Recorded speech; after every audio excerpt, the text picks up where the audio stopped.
Ito pala ang dahilan bakit takot o naduduwag lumapit ang China. USS George Washington nagpalipad ng fighter jet sa Bao de Masinloc, ang F-18 fighter jet. Ito yung oras kasi na bigla ang dumikit yung Chinese Coast Guard sa BRP Teresa Magbanwa.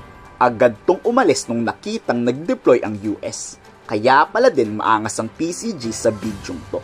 Makikita kasi na tila gustong banggain ng Pilipinas ang barko ng China. May resback pala.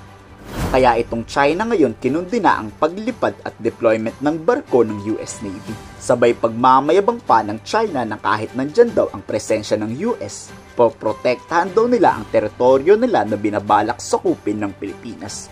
Oo, binabaliktad tayo ng China. Tayo pa ngayon ang mananakop. The US has frequently sent warships and aircraft to the South China Sea as a show of force, which is not conducive to regional stability and peace. China will continue to take necessary measures to firmly safeguard its national sovereignty and security. Inaprubahan naman ni Senator Wing Gatchalian ang dagdag na 3 billion pesos para sa down payment ng multi-role fighter jet. Yan yung tinutulak ni Senator J.B. Ejercito, ang Just 39 Gripen.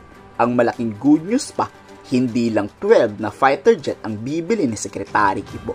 Bukod kasi sa gusto niya yung full package na may kasamang refueling tanker at airborne early warning control system, kulang pa daw ang 12. Dapat 36 na fighter jet.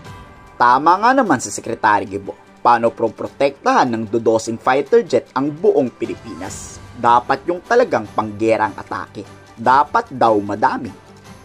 How much is yung budget natin supposedly for the acquisition of the MRF or the multi-role fighters? For now it's 400 billion but 400 masyadong mababa na po yung amount. Nag-escalate na po. That was as of 2 years ago.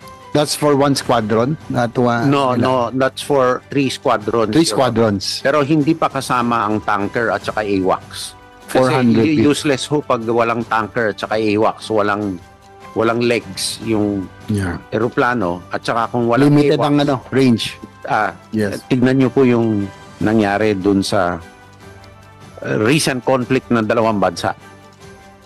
Prinovidean ng real-time AWACS ng third country ang isang bansa. At may nangyari. So, importante po, hindi lang po yung fighters, yung dami, at yung support. Kasi kung fighters lang po, walang AWACS, bulag ho yun eh. Walang nagbabattle management. Bago nga matapos ang taong to, sigurado na ang multi-role na yan. Sana lang talaga wag pigilan ng mga pro-China sa Senado. Kayo, pabor ba kayong damihan na ang pagbili nito? Dagdagan din ng missile. I-komento sa baba ang inyong saloobin.